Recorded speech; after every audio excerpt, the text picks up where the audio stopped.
नमस्कार, आप देख रहे हैं टीएनपी न्यूज और मैं आपके साथ हूं चंदा यादव। शुरुआत करते हैं आज की बड़ी खबरों की। असम की राजधानी गुवाहाटी के जलुकबाड़ी इलाके में एक भीषण सड़क हादसे में कम से कम 7 लोगों की मौत हो गई और कई अन्य घायल हुए हैं। गुवाहाटी के संयुक्त पुलिस आयुक्त थुबे प्रतीक विजय कुमार ने मीडिया को बताया है कि शुरुआती जांच के मुताबिक पुलिस ने पाया कि मरने वाले छात्र हैं। यह घटना जलुकबाड़ी इलाके में हुई थी। इस सड़क हादसे में असम इंजीनियरिंग कॉलेज के कम से कम 7 छात्रों की दर्दनाक मौत हो गई। सूत्रों ने बताया कि छात्र एक स्कॉर्पियो कार में यात्रा कर रहे थे। सड़क दुर्घटना स्कॉर्पियो कार के चालक के गाड़ी पर कंट्रोल खो देने के बाद हुई है, जिसके बाद स्कॉर्पियो जलुकबाड़ी फ्लाईओवर रोड पर खड़ी एक बोलेरो डीआई पिकअप वैन से टकराने के बाद एक डिवाइडर से जा टकराई, जिसके चलते हादसा हो गया। देश के अलग हिस्सों में शुरू होने के बाद पूर्वोत्तर राज्य असम को भी आज पहली वंदे भारत एक्सप्रेस मिल जाएगी। एक सरकारी अधिकारी ने कहा है कि प्रधानमंत्री नरेंद्र मोदी पूर्वोत्तर के लोगों के लिए आज वीडियो कॉन्फ्रेंसिंग के जरिए असम के लिए पहली वंदे भारत एक्सप्रेस को हरी झंडी दिखाएंगे। उद्घाटन से पहले पीएम मोदी ने कहा कि ट्रेन पर्यटन को बढ़ावा देगी और पूर्वोत्तर में सामाजिक आर्थिक विकास को समृद्ध करेगी। पीएम मोदी ने ट्वीट कर कहा कि 29 मई को असम की पहली वंदे भारत एक्सप्रेस को हरी झंडी दिखाने को लेकर मुझे खुशी हो रही है। यह अत्याधुनिक ट्रेन गति, आराम और बेहतर कनेक्टिविटी प्रदान करने की हमारी प्रतिबद्धता का प्रतीक है। यह पर्यटन को भी बढ़ावा देगी। कर्नाटक में कैबिनेट विस्तार के बाद अब मुख्यमंत्री सिद्धारमैया ने अपने मंत्रियों के विभागों का बंटवारा कर दिया है। सिद्धारमैया ने वित्त विभाग अपने पास रखा है। उप मुख्यमंत्री डीके शिव कुमार के पास प्रमुख व मध्यम सिंचाई और बेंगलुरु शहर का विकास, एचके पाटिल के पास कानून और संसदीय मामले, विधान, पर्यटन और दिनेश गुंडू राव के पास स्वास्थ्य और परिवार कल्याण, कृष्णा बायरेगौड़ा के पास राजस्व को छोड़कर रहेगा।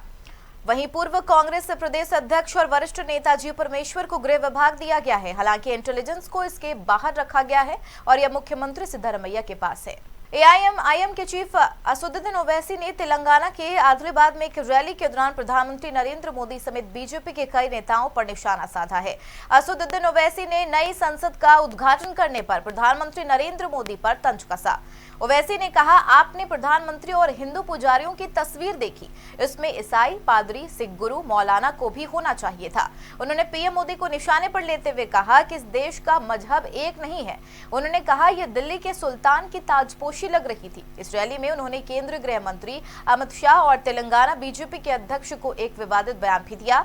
उन्होंने कहा कि अमित शाह कहते हैं स्टीयरिंग एआईएमआईएम के हाथ में है। बीजेपी के तेलंगाना अध्यक्ष कहते हैं सचिवालय ओवैसी को खुश रखने के लिए बनाया गया है। कैसे आदमी है, बिना हमारा नाम लिए मर्द नहीं कहला सकता क्या? फिर एक टीवी पर मैं देखा कि लोकसभा के अंदर प्रधानमंत्री जा रहे और उनके पीछे कम से कम 18 से 20 हमारे हिंदू भाइयों के मजहब के पुजारी मंत्र पढ़ते हुए जा रहे हैं। प्रधानमंत्री, मुझे देखकर बड़ा ताज्जुब हुआ कि आपके दिल में ये जगह क्यों नहीं पैदा हुई कि जब हिंदू पुजारियों को लेकर मैं जा रहा हूं लोकसभा के अंदर, तो उसमें ईसाई पादरी भी होना चाहिए था, उसमें सिखों के मजहबी रहनुमा को भी होना चाहिए था, उसमें मुसलमानों के कोई एक मौलाना को भी होना चाहिए था। अरे यही तो भारत की खूबसूरती है। यूपी में 2 एमएलसी सीटों पर उपचुनाव के लिए वोट डाले जा रहे हैं। वहीं शाम करीब 5 बजे तक नतीजे आने की संभावना है। दोनों रिक्त सीटों के लिए 2-2 अलग मतदान बूथ बनाए गए हैं। उधर यूपी में एमएलसी उपचुनाव के लिए मुख्यमंत्री योगी आदित्यनाथ ने मतदान किया। अखिलेश यादव और शिवपाल यादव ने भी अपने मत का इस्तेमाल किया है। विधान परिषद के 2 रिक्त सीटों पर कुल 4 उम्मीदवार हैं। लक्ष्मण आचार्य की खाली हुई सीट पर बीजेपी से पदुशीन चौधरी, सपा से रामकरण निर्मल उम्मीदवार हैं। वहीं बनवारी लाल दोहरे की खाली हुई सीट पर बीजेपी से मानवेंद्र सिंह और सपा से रामजतन राजभर उम्मीदवार हैं। राजस्थान के मुख्यमंत्री अशोक गहलोत और पूर्व डिप्टी सीएम सचिन पायलट के बीच चल रहे विवाद को खत्म करने के लिए अब कांग्रेस हाईकमान कोशिश करते दिख रहा है। आज कांग्रेस पार्टी अध्यक्ष मल्लिकार्जुन खड़गे मुख्यमंत्री अशोक गहलोत और सचिन पायलट के साथ मुलाकात करेंगे। यह बैठक पायलट के उस अल्टीमेटम के बाद हो रही है जिसमें उन्होंने कहा था कि अगर राज्य सरकार से की गई उनकी 3 मांगों को इस महीने के अंत तक पूरा नहीं किया गया तो वह राज्यव्यापी आंदोलन शुरू करेंगे। पायलट की एक मांग है कि पूर्ववर्ती वसुंधरा राज्य सरकार के कार्यकाल में हुए कथित घोटाले की उच्च स्तरीय जांच कराई जाए। वरिष्ठ नेता के मुताबिक राज्य के सभी नेताओं के साथ की बैठक 26 मई को होनी थी, लेकिन बाद में इसे स्थगित कर दिया गया। उन्होंने कहा, इस साल के अंत में होने वाले विधानसभा चुनाव से पहले आलाकमान गहलोत और पायलट को एक मंच पर लाने के लिए उनसे अलग अलग मुलाकात करेगा। भारतीय कुश्ती महासंघ चीफ ब्रजभूषण शरण सिंह के खिलाफ दिल्ली में जंतर मंतर पर प्रदर्शन कर रहे पहलवानों को पुलिस ने हिरासत में ले लिया है। पुलिस ने ओलंपिक पदक विजेता बजरंग पुनिया, साक्षी मलिक, विनेश फोगाट के खिलाफ एफआईआर दर्ज की है, जिसके बाद विनेश फोगाट ने वीडियो जारी कर कहा कि पहलवानों को हिरासत में लिया जा रहा है, जबकि वे केवल शांतिपूर्ण प्रदर्शन करना चाहते हैं।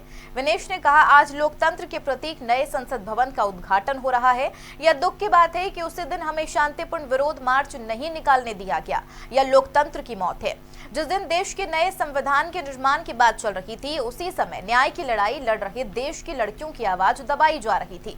देश इस बात को हमेशा याद रखेगा। मणिपुर में फिर हुई हिंसा से आग बढ़ गई है। ताजा हिंसा की घटनाओं में एक पुलिसकर्मी समेत 5 लोगों की मौत हो गई है, वहीं 12 लोग घायल हुए हैं। राज्य के कई इलाकों में हिंसा भड़कने के बाद हुई फायरिंग की घटनाओं में लोगों की मौत हुई है। बता दें, मणिपुर के मुख्यमंत्री एन बीरेन सिंह ने हाल ही में अपने एक बयान में कहा था कि सुरक्षा बलों के साथ मुठभेड़ में 40 कुकी जनजाति के आतंकी मारे गए हैं। सीएम के बयान के अगले ही दिन राज्य में फिर हिंसा हो गई। वहीं मणिपुर में विद्रोही संगठन बड़े हमले की तैयारी में है, जिसकी सेना को खुफिया जानकारी मिली है। हिमाचल, उत्तराखंड के साथ ही पूरे दिल्ली एनसीआर के इलाके में सोमवार और मंगलवार को हल्की से मध्यम बारिश देखने को मिल सकती है। खास तौर पर हिमाचल में ओलावृष्टि और तेज हवाएं चलने का ऑरेंज अलर्ट जारी किया गया है। 29 मई को हिमाचल में निचले और मध्य पर्वतीय क्षेत्रों में कुछ जगह हल्की से मध्यम बारिश होगी। मध्य पर्वतीय क्षेत्र में कुछ जगह हल्की से मध्यम बारिश होने की संभावना है। उधर 1-2 स्थानों पर गर्जना, तड़ित ओलावृष्टि और तेज हवाओं के साथ बारिश होगी। असम के कई हिस्सों में आज सुबह धरती कांपने से लोग सहम उठे। राजधानी गुवाहाटी में भी कुछ सेकंड के लिए भूकंप के तेज झटके महसूस किए गए हैं।